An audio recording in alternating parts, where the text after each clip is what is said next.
And all right, let's try that again. Canna Tortoise Capital Saturday Night Strategy Podcast for January 15th, 2022. So we're looking at swing trade frames, and starting with the offering here from Chi-Wing Chong, helping the team out with his review of the sector slope stats. So what we're looking at is the regression line 30, and we are computing the z-score of its slope. And the general idea is this, that if you had 30 days of price action, and then you drew the 30-period regression line that is the best fit for those 30 data points,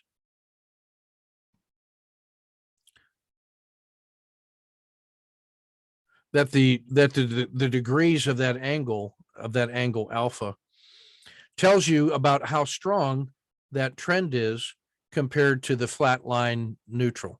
All right. And obviously, the steeper the trend, or the steeper the slope of the regression line, the stronger the trend. Well, you could go back 180 days then, and for each of those days, compute the 30-period look back, the regression line, calculate the slope, and then you could report that as a max, a min, the average, and then plus or minus one standard deviation of that. And that would give you a slope z-score of 0. If it was equal to the average slope of the last 180 days, it would have a z-score of 0. If it was one standard deviation better than average, it would have a 1. And then all the way up the ladder till you found out what the maximum and the minimum were, -1, +1. And we would treat this space between plus and -1 as the normal range of slope as it oscillates through time. Most of the time it's, between plus and -1. Any excursions beyond 1 and -1, just like price leaving the river, would lead you to view that as abnormally steep up or abnormally steep down slope.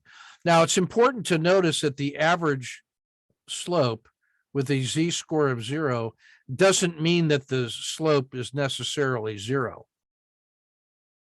Because if you had 180 days of just uninterrupted upward gains, the average slope up might be a positive number. It probably would be. So what we're really doing is using the z-scores to normalize the reading of today's slope value against the recent context of the last 180 days. All right. So if I had that on like a tachometer, and I had 0, +1, +2, whatever, and -1 and -2, everything that's in this between 0 and +1 and -1 is kind of normal. Anytime that thing gets above 1 and certainly up to 2 is really an extreme move. And then you want to be in that one before it's a 2. But by the time it gets to 2, you would be very alert to the possibility that the run might be done. And now it's going to come back more towards the range of normal, right? So when we now come over here and look at the 0 score, +1, +2, +3, and -1, 2, and 3, this operates for us the same way that the price z-score ladder does, except we're looking at the slope of the 30-period regression line, which is the smoothed trend.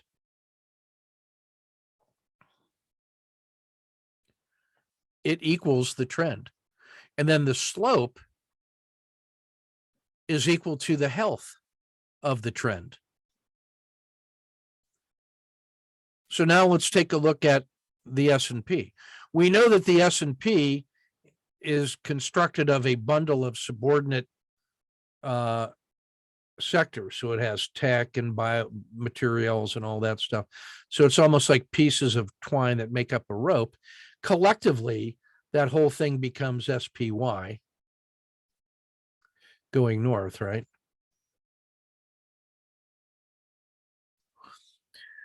But at various times, one or more of those sectors is going to be doing much better. Some are going to be doing much worse. And so on average, you get the S&P's value or the market. Then by doing this kind of sector analysis, in this case on energy, finance, materials, and tech, we're looking at 4 of the crucial sectors that oscillate quite a bit. Energy, finance, and materials tend to oscillate in a sine wave. When they're up, they're up. When they're down, they're down. Whereas tech tends to be very strongly correlated to the market and is generally up when the market is up, because that's the engine of change, the constant innovation and the enthusiasm of people for R&D and the next new thing. Whereas these guys in materials, finance, and energy, you can think of them as being the business cycle, which is routinely trying to get things done. Now, the other ones that we don't consider as much, like industrials, utilities, staples versus discretionary. We look at discretionary versus staples as a really important way to understand conservative versus aggressive postures. But for our purposes, that's more of a market sentiment than it is what's driving the directionality of it. And utilities and industrials just don't have enough volatility to really pull the market. They're really kind of like in support. And so you tend to get much stronger swing moves out of energy, finance, and materials than you do the other ones. And then tech is kind of the health of the speculative market, if you will. All right. So with that in mind, we're going to use this.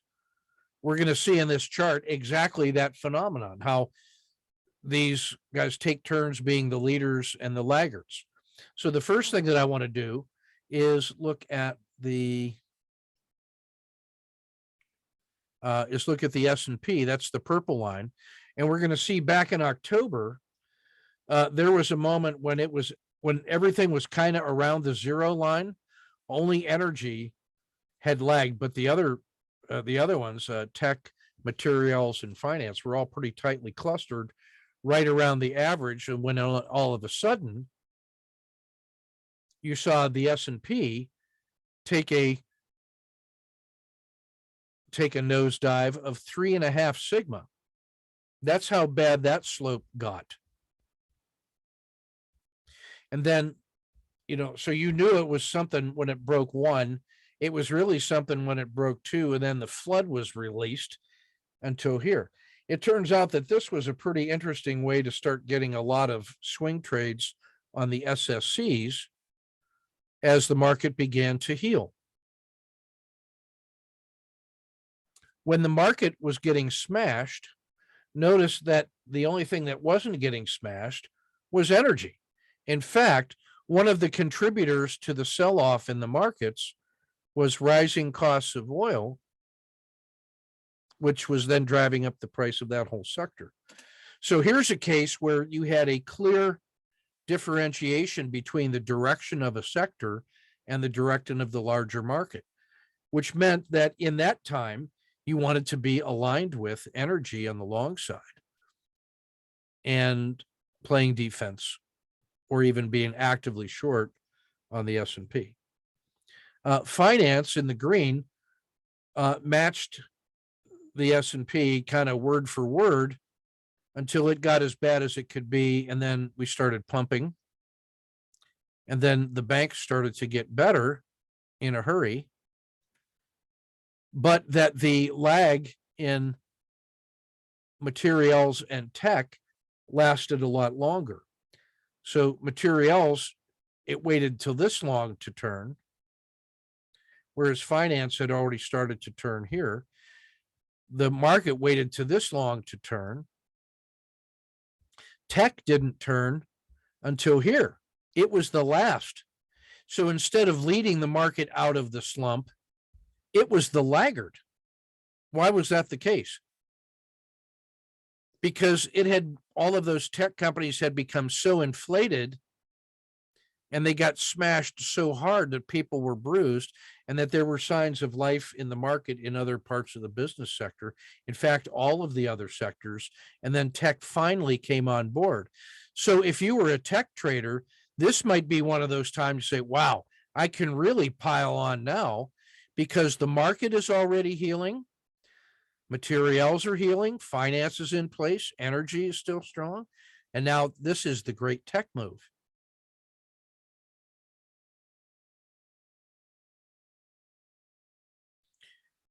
The first thing to peak was energy, which got as high as 1.8 or almost 2.0, came back to its baseline, got 1 sigma low, and then started its recovery. And it is still strong and more room to go. And in fact, when we look at the current lineup, energy is the only thing that is strong. Even finance is starting to roll over. Materials already have been rolling over. The S&P started rolling over, and tech was the first thing that showed weakness here, which led to weakness in the S&P, which is slowing down the business cycle, slowing down the finance cycle, and only energy, which is geared to the rising price of oil in an inflationary environment, is rejecting all of that and just getting strong because of the rise in oil prices and energy across the board. So that's the current state of this cycle, which is just beginning. After this sell off and then run up, that recovery move went as low as 2 sigma in finance, and then the banks turned first, and then energy started to turn. The S&P didn't turn till here, till late December. Materials have been on a nice roll and now we're weakening. And technology had this little bump, but now has become more of a trade, and the follow through is not there. This weakness, which is already at -1 sigma, look out below ARC Innovation and ARC Genomics. There's more pain and suffering. It's already almost as bad here as it was here. So tech is actually leading the way down in terms of weakness. And it's these alternates that have had any of the strength. Like all 3 of those were better than the S&P. They were offsetting the weakness in tech. Now, why does that matter? Because 2 of them have already started to turn. Materials and finance are no longer a counterweight to tech. So we can now see this chart as a way to start tracking the week-to-week health of the sectors, and then the health of the larger market, and then get a nuanced view of market and sector conditions. So what does this want to tell me? XOP, Devon Energy, Chevron.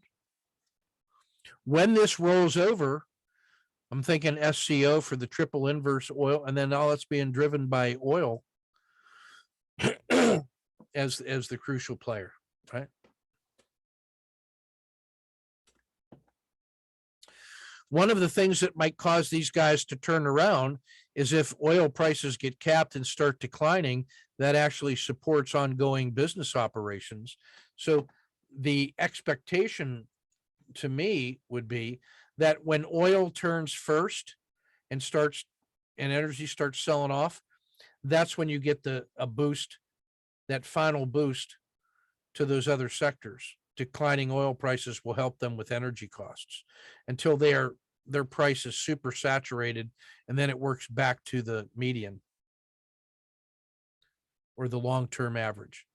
So this gives you the idea of how sectors cycle against their own historical norms, right? Remember, these are Z-scores against their own performance. In the really advanced course, what we do is we take a look, we call this the slope stat. And the alpha stat is we then take the sector minus SPY's slope stat to come up with how much residual strength is in the sector relative to the S&P. So we normalize these not against themselves, but we divide it, or we subtract it by the S&P, and that tells you pure strength of the sector, and we call that the alpha stat, and then put stats on that to determine how much strength does the sector have to go it alone compared to the other sectors. And that gives you some interesting insights into the market. That's about a $100 million idea right there, by the way.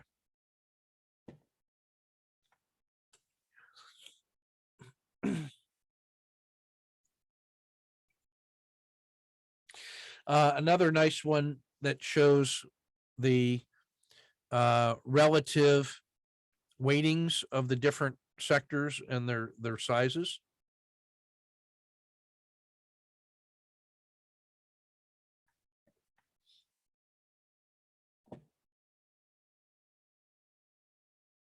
So energy is so narrowly focused, it can afford to be much more volatile.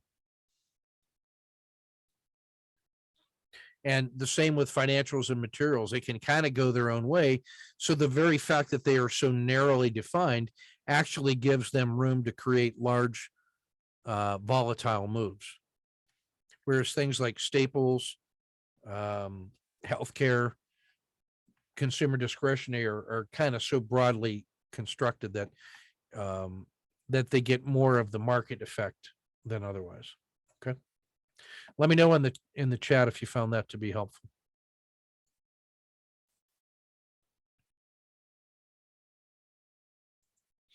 Okay. So let's get right into it. Now we're looking at some tactical trading here from Ken H. So we've got his daily and 30-minute tactical setup.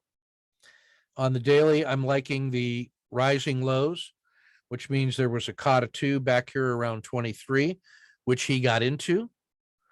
And he got his second position and cash. Might have had this one, or maybe he did. Let me know, Ken H. It was, or did you get long here and then cash this? That's probably what that looks like. Yeah. Okay. Yeah. So that was actually a re-entry. So here it didn't even get through the dragon and held support and crossed the VWAP again. So he just gets long and then takes the sniper exit for a fractional win. And now he's setting up after this second tactical higher low, which is finding a low at the same spot. You know, we're hoping to see this, and then we wouldn't be surprised at all if it got to like 26.10, which gives him about a 70-cent gain against about a 20-cent risk, which is 3.5 to 1. And then if this fails, there's no support in here. That was a gap. We would not be surprised to see that come back to 24. So that's a nice trade in either direction. And then if it fails at 24, it gets to 23 and 22 pretty easily. And if it fails there, back to 21. And we know that X can do that because look what it does. A beautiful swing trader and a beautiful tactical trader intraday. So really good frame. Now he's framing it on the 30s, but he might actually want to execute on the 1s, 3s, 5s, 10s, any of those to further refine his trade inside of that space. But on a single position, you could certainly manage it even off the 30s without too much angst. Cliff shows a little more weakness than US Steel in that sense. So he's got the weekly, daily, he's using the hourly here. We've got a slightly lower low but still setting up as a SSC because of that harsh move. We would expect a move to here. If that fails, probably to here or here, and certainly to there. So all of those moves are available. Your first leg up to here, if that works, second position here, looking to get to the top of the dragon or top of the RL10. So great move. Second entry here. Second short position here. So it gives us this form. Critical state, big moves in either direction with a place to put second positions, and then clear anchor points to trade within that range. That's everything we want right there. We love things that oscillate.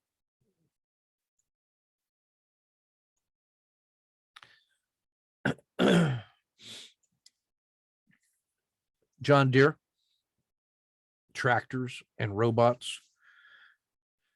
Strong support on the weekly, rising low on the weekly. So it's not surprising to me that this upper limit was breached. So it did this. That rising low ends up allowing you to take out that higher high and then really create that surprise move is not a surprise if you recognize that the lower or that the higher low means that there's more aggressive buyers coming in this time than there were this time. So you're not surprised when this breaks out, which means that when it breaks out above the hump of the dragons or the hump of the RL10s, you're getting those trades or not. Now, on the daily, we're seeing strong support or resistance around 385. That's this one. So he's framing this with an MMRB in either direction. So if it breaks out of this resistance zone, he's using half of that as the risk box, and then this will fail quickly through all of this and get back to 350. But if it breaks out to the upside, it only has this little bit. It should easily get to 400. And then you're in tall cotton at that point. To me, this feels more like what's going to happen.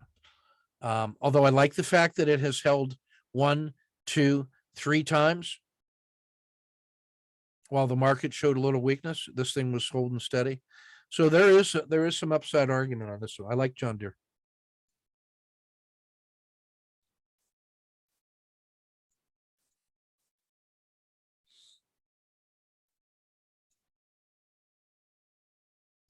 If you're going to rebuild America, U.S. Steel, John Deere, Caterpillar, and Tesla are going to do it.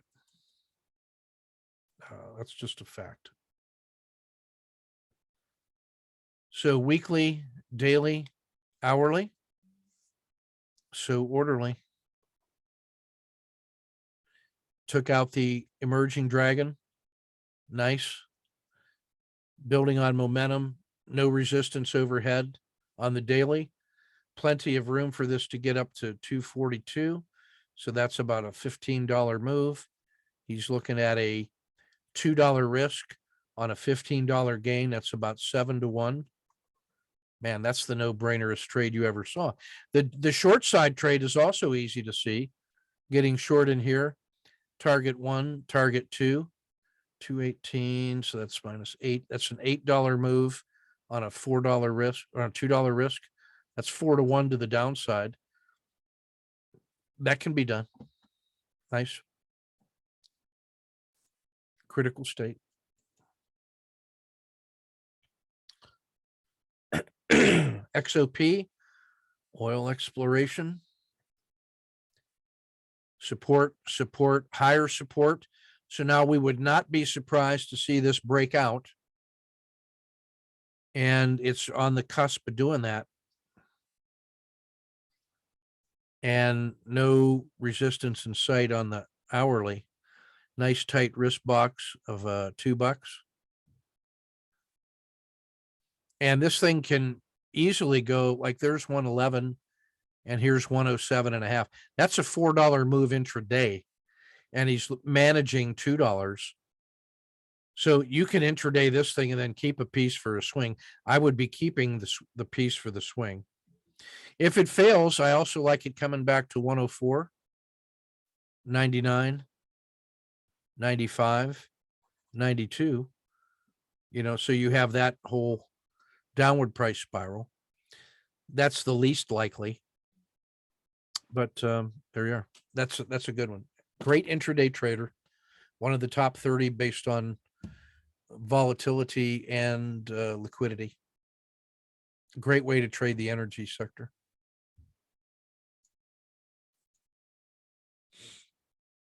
Lithium batteries.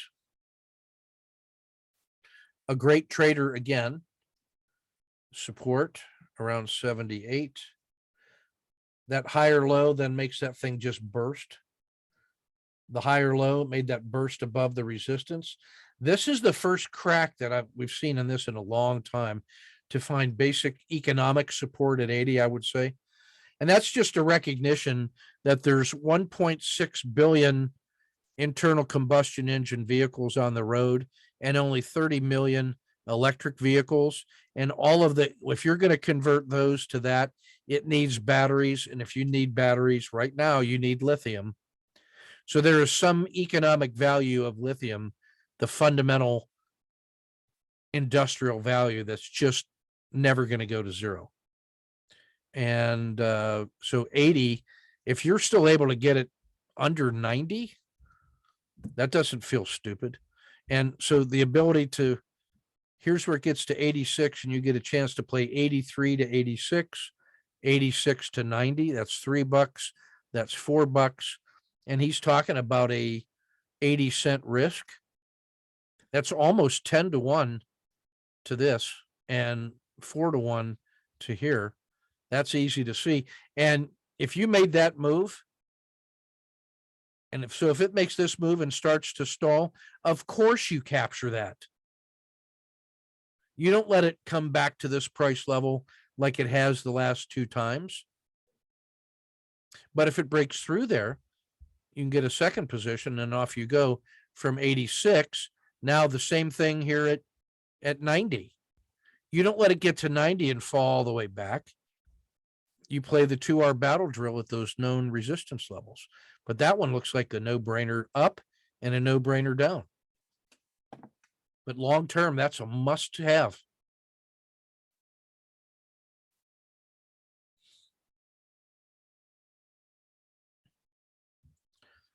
Triple tech.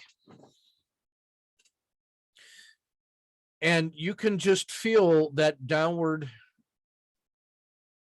weakness in tech that we saw on the slope stats. In spite of that nice run up, the general trend is down to offset how fast and how far. Holy mackerel. But now doesn't this feel like support? And it's trying once, twice. Here's the third time that it's going to try. And now you got rock solid support at 73. And if it fails, you got no compunction getting short here, because now it's just going to take out that memory. The next support level is 40. So there's so much downside baked into the cake. You don't even have to pick a particular, you can use that just as a money management function. And then you have measurable upsides, 1, 2, 3, a reasonable, about a $2 risk. Add your second position if it gets through here. Play this one very carefully with a 2-hour battle drill in both places.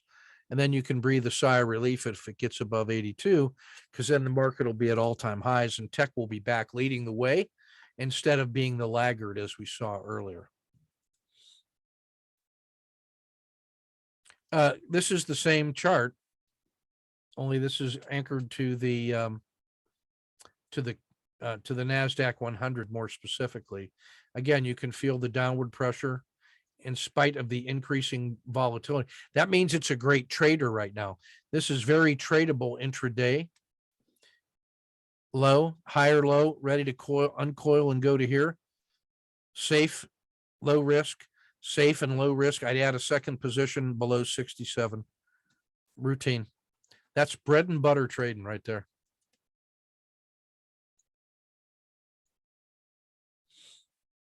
JP Morgan, interesting. This is part of that finance rollover that we saw happening in the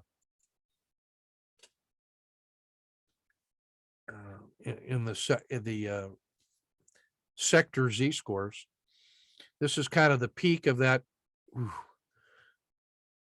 the peak of the upper limits to 172. Earnings gap, harsh sell off, but finding strong support here. That's the no-brainerest trade ever right there. You think they're going to let, if there was one bank, who's going to be the last bank in the world? JP Morgan.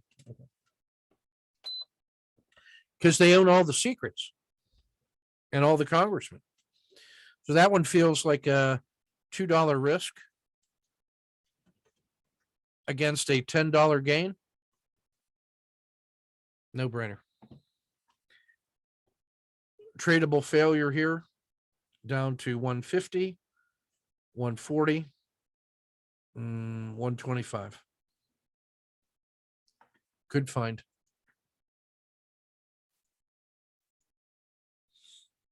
Ethereum,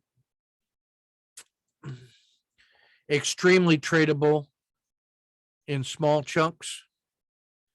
You can see 34 was a key support level. This one's a key support level around 27. Hovering, ready to break out. Perfect.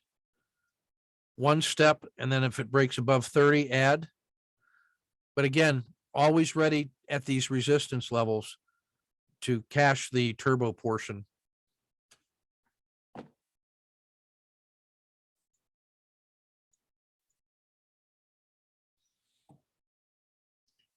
Coca-Cola, a beautiful trader. For the longest while, that was your channel. This breakout was this one. Higher low, ready to continue to break higher. That I think is, making money on the inflated price of food and other beverages. Their cost to manufacturers probably not as affected as much. So they're actually making bank. They're claiming inflation, but adding to their profits. Shrewd and savvy. Easy. There's no resistance overhead. They own the beverage industry.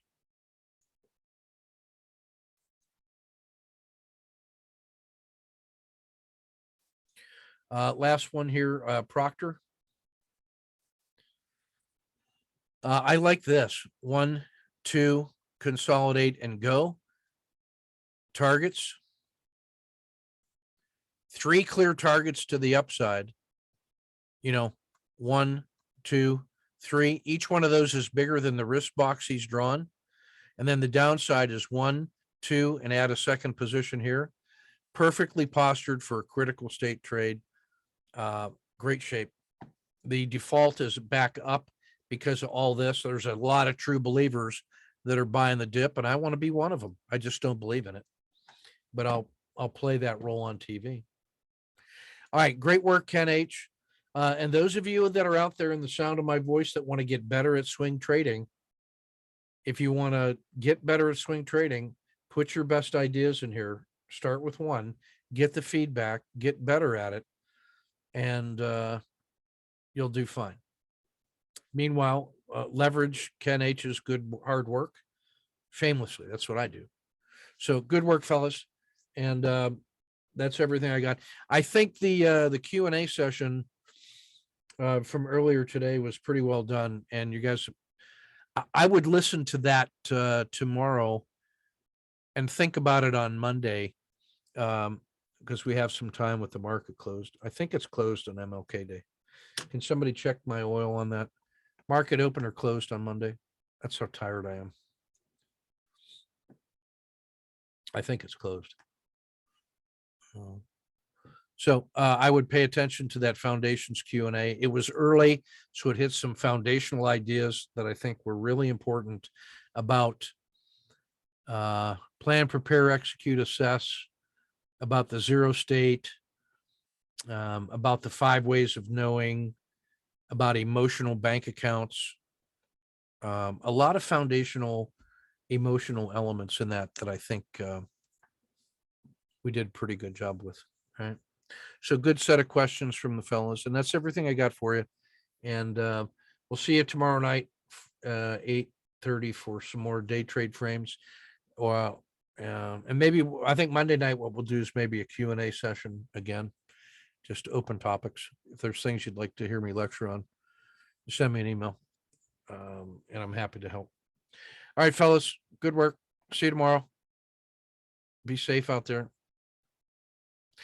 You old guys out there shoveling snow, watch yourself. Buy a snowblower. Don't be dumb. Don't be dumb like me. Buy a snowblower, but then not assemble it and then still shovel by hand, knowing that the snowblower is in the box in the garage. Because we didn't need it last year. I bought it last year just in case, and then we didn't have enough snow to need it. And I thought that would work again a second year, but the magic spell is off. So we were shoveling today. All right. Take good care, guys. See you tomorrow.